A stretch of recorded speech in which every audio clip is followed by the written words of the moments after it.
You know, as far as caring about new things, right now, back at Putsch Racing, I am designing a car and building it with a new manufacturing process that makes a sustainable, recyclable vehicle. It takes a small fraction of the energy it has to create. It's going to get over 100 miles to the gallon. It will do 0 to 60 in under 5 seconds. Mark my words. Now, it's time to get it out, so I hope you guys will give me the benefit of the doubt, because this is real.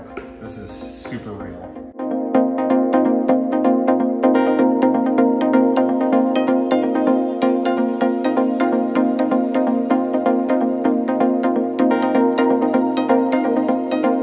That's 22 ounces I burned? Not crazy, right? That's 104.72 repeating miles to the gallon, not trying! You don't have to be a freak blocking highways to say you care about the environment. It doesn't mean squat. Just go out there and do something that's better. I'm pretty pumped! Yes!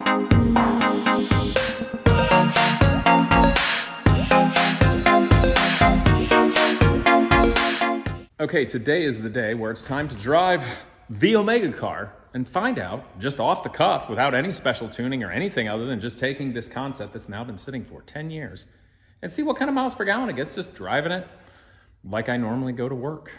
I'm just gonna use my cell phone. I'm gonna mount it from one of the windows. Now, to do the miles per gallon, I'm doing this the old-fashioned but highly precise way. I have a measured distance and I have a graduated cylinder full, and I'm going to use straight off the pump diesel. And I have a place to fill it on the fuel tank, which is there underneath that fairing, right there. So I have a very precise level to fill it to. I'm gonna fire it up, do my drive, come back, fill it right back up to that place, and I'll know exactly how much fuel I used. There's nowhere it can store fuel or do any kind of weird flexible containers. That'd be pointless because then I wouldn't know what it's getting, so that'd be useless for testing. So I should be able to get a pretty good idea. Now, I do have a relatively accurate fuel gauge in there, but for sake of this test, I'm measuring it specifically. I don't want to rely on a gauge or any sloshing or any kookiness like that.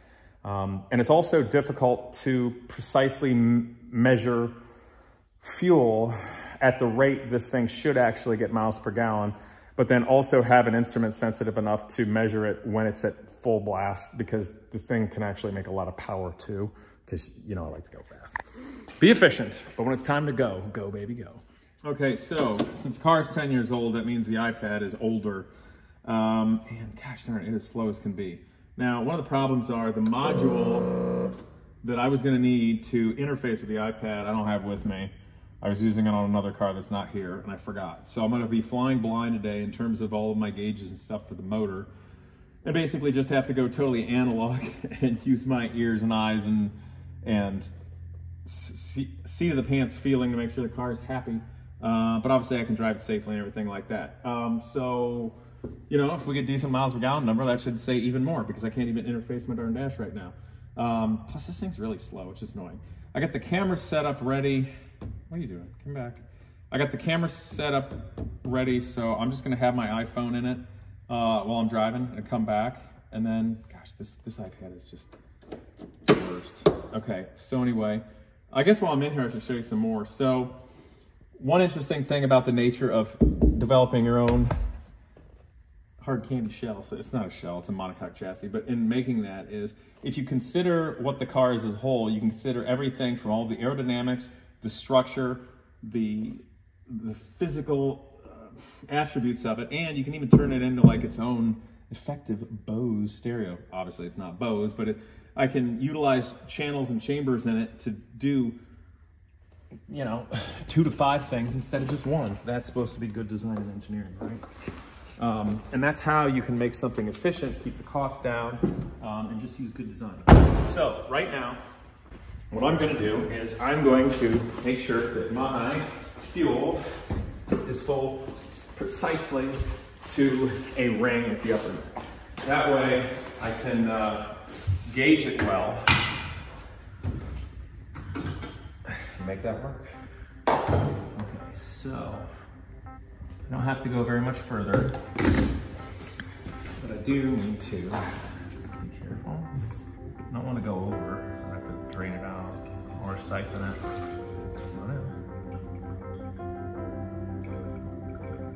So Now the worst part is, Aishan's using my phone to record with, which means I don't have a flashlight. Follow me to find a flashlight. Do I have any charge? Aishan, you know where any flashlights are in this place? Let's see if this one works. Oh, you got one too? I'll use this one. Thanks, dude. Thanks for holding the camera. Yeah, life and everything gets in the way. You know, how many other great inventions are sitting out there because somebody can't afford patenting, can't do a startup, nobody's gonna know they exist. I don't know, they have a family to raise, or like me, last 10 years I spent mentoring college students with engineering and such. And not an excuse, guys, it's just life, but now it's time to get it out. So I hope you guys will give me the benefit of the doubt, because this is real. This is super real.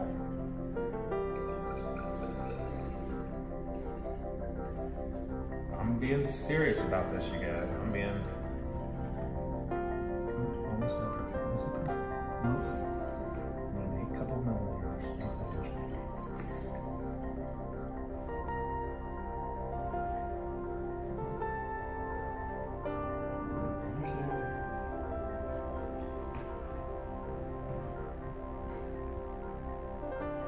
Okay.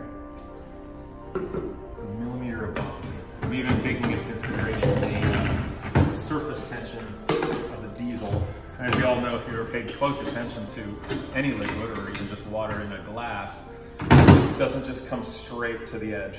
It'll come up, it'll ride up the edge because of the nature of the way surface tension of liquids work. All right, I'm just make sure I don't have any funky leaks or anything that are gonna screw up my readings, because if there's anything like that or it recedes at all, that will give me a false reading.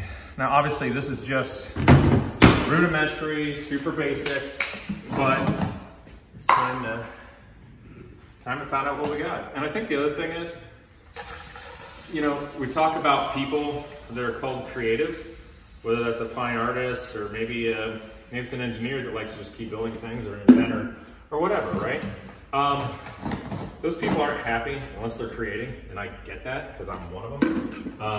And I'm very much a goal-oriented person, and while I like to run business and organizations, doing maintenance is not nearly as interesting. It doesn't keep me invigorated as creating things like this. So I guess with it being, in a way, forgotten about for the last decade, while I've been mentoring all the students at Genius Garage, because that's where any free time I had went, you know, that mattered to me, and every year it was new and fresh in helping these people get jobs and frankly help industry, because our American educational system sucks. It's a vacuum, and it's not set up well for people in the future. But anyway, this has sat around, and I guess it was easy for me to forget about it as a creative because it already existed. So it was done, and the concept's there in my head, and I know it'll work, but now I need to actually go out and use it. So that's what I'm gonna do. I'm gonna open this door. You keep rolling. Like I said, I left off some panels and such, aerodynamic panels, which will hurt the efficiency a bit. And also there were some other funny things that happened to this over time. Since I use experimental materials, there's some funny shrinkage that happened here and there. So some things got wavy, of course, like a decade has gone by. Those are things obviously to be overcome with anything mass produced, but I had to hand make it. And you can see the back is open. The exhaust is closely tied in with an intercooler. And I've in consideration to the entirety of the way the air flows over it, partially why I'm making the excuse for why I don't have some of the aero panels on. It won't be as efficient. But today I just wanted to do this drive, make sure everything is safe and good, and just feel good that I actually drove my car. All right, my man, you just record from there. I'll back out, and then if you want to grab my car and follow it, that'll be cool. And then I'll throw this camera with you guys in the car. I'm going to capture from the back. So what? No, up here's fine. Also, I am working on a new catalytic converter and emissions. I found a way to make that far more efficient. So that's just a test too. But anyway, here we go. Oh, and it only has a 5-gallon tank in its entirety.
how hard it is for me to not just stick my foot in it and rock it off. This car wants to go. Again, if you make something truly efficient, not only will it use less energy, less fuel, less electricity, less whatever, and be better all around that way. It's cheaper to operate, less maintenance, less to produce, less environmental impact, and you make it in a way that's more sustainably recyclable with lower environmental impact and lower energy to create, you're just winning. But by making something efficient, you can also make it fast.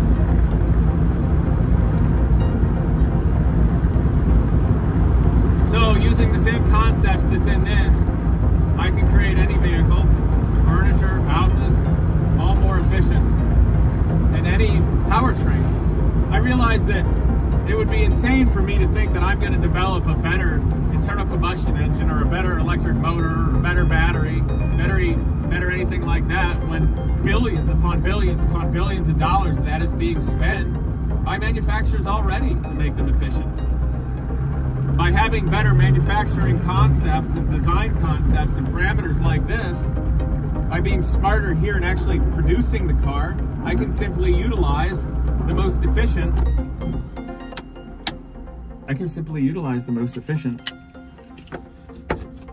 drivetrain and energy source that I need for any given circumstance or situation. Also, you guys notice I just drove, I think, 18 miles, maybe a hair over. Fuel tank's still at 100. Hasn't gone down at all. So that's interesting.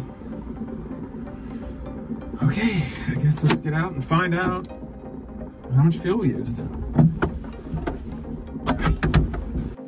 Okay, now we found out what we used. So, I mentioned in the video that it's a 5-gallon fuel cell made of metal, so it's not going to expand the track and all that. When I programmed the fuel gauge in it, 0 was empty, and put exactly 1 gallon in, that was 20%. 2 gallons was 40%. 3 gallons was 60%, 4 gallons was 80%, and 5 gallons exactly was 100%. I filled it slightly past 100 to a place on the net where I can easily measure it to precisely. And that's not a lot of fuel. I need to look back at the map. I think that was exactly 18 miles. Could be off by a quarter and a half, but for right now, that's so 18 miles, and nothing's changed. All right, I'm gonna open this up and look at and see. Man, I kind of don't want to do this. Wow, that did not use much fuel. Holy crap. Okay. All right, I got to do this precisely. Okay, don't get too excited. Don't get too excited. Wow. It used approximately this much fuel. So that's pretty good, because that thing would have burned basically a full gallon doing that. What we just did. My Viper would have burned more than a gallon. Why did I put that much fuel in? I don't need that much. What am I doing? Calm down, Casey. Okay, I gotta do this smart. Ounces, okay. Are we gonna take guesses on how much I burned? Any guesses from me? You guys can talk, I don't mind. But yeah, I gotta measure this exact. How much exactly? Let's see. You said in ounces? Yeah, hold on. I'm getting too excited. It's all jiggling. Gosh darn it, Casey, calm down. Yeah, let me double it off. I'm gonna say 5 ounces. 5 ounces? Wow, you have lots of faith. Who are these people? Hey, Sean, you might want to come closer. I don't know if there's anything in here right here. So that's... I'll be less faithful. I'll say 8 ounces. Solid pint. That's 8. That's 6. All right, I got exactly 38. Wait, no, that's not right. Yeah, I got 38 ounces in there exactly. Okay. Hey, one of you guys got a cell phone flashlight? Can you shine it down there so I can see nicely? I said 38 ounces in the cylinder right now, right?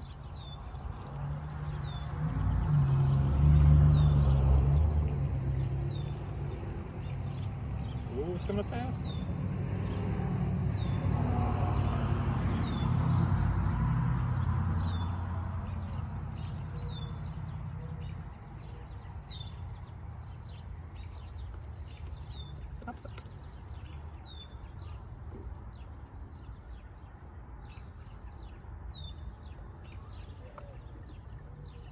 That's it. And if you want a location on, I can show you. So right here in this neck, look down here. This neck, it comes up. There's a seam right here, and I filled it exactly to that seam. Okay, so now I got to see what's left in here. Here, come on down and look. Oh shoot, I got it all jiggling. Hold on. Calm down. Calm down, Liquid. So I said 38 ounces, right? Yep. Right now it's at just a hair over 16. We could say 16. So I burned, I said 38, right? Hold on, wait, 1, 2, 4, 6, 8, 38. That's 22 ounces I burned? I'm not crazy, right? How much of a gallon is that? Wait, I need a math. Somebody give me a calculator. Don't make me think. I had to use all my brain power building this stupid car. Yeah. That's like What's in a gallon? 64 ounces. Is it? Wait a minute. No, it's not. Is it not? 4 quarts is a gallon. That's 128 ounces. 120 ounces. Okay, so 22 over 128 is what percent of a gallon? Times 100. You realize I burned basically an ounce a mile, right? That's 17%. Is that right? Yeah. So 17%. I'm not doing this math. I need to think about this. I didn't plan to have to do math on camera. I thought I'd just come out here, dump it, and be like, "Yay, it does this," and I'm like, "Oh crap! Now I have to think. Help me out. Come on, Manhattan College Engineering. You got a NASA hat on. This should be easy. I'm a stupid creative type. I work in spatial reasoning type things and flow. Okay, we need to know what miles to gallon was. I burned 22 ounces. How far did we go? Oh, I'm sorry. That was exactly... I'll have to look up on the phone. Let's say 18 miles. Okay. That was 18 miles. Here, okay, how many times does this percentage go into a gallon? How many times? Wait, okay, so if we're doing, it's 128 is a full gallon, right? Yeah, okay. So how many times does 22 go into 128? What's 128 divided by 22? 5.81? Yep. Times 5.8181 repeating, times, times, what did I say, 18 miles? 18 miles. Times 18, what did I get? That's 104.72 repeating miles to the gallon, not trying! 104 miles to the gallon! I want to do some Rick Morty stuff that's inappropriate. Okay, now that we've cracked 100 miles to the gallon without trying the first time out, and I can make it more fuel efficient, our second order of business is to smoke this Corvette 0 to 60 and smoke Bob Lutz's Viper. I like both of those cars, they're all American, but here's the thing. Yes, I am smarter than Bob Lutz, and I don't know, who made the Corvette? Whatever. That's the whole point. That's the point of making things better. Do it better, think. You don't have to be a freak blocking highways to say you care about the environment. It doesn't mean squat. Just go out there and do something that's better. So come back for the next video. Yes! When we let this thing off the chain and try to smoke the Corvette and the Viper, 0 to 60. I'm pretty pumped. Yes! I don't know what to do.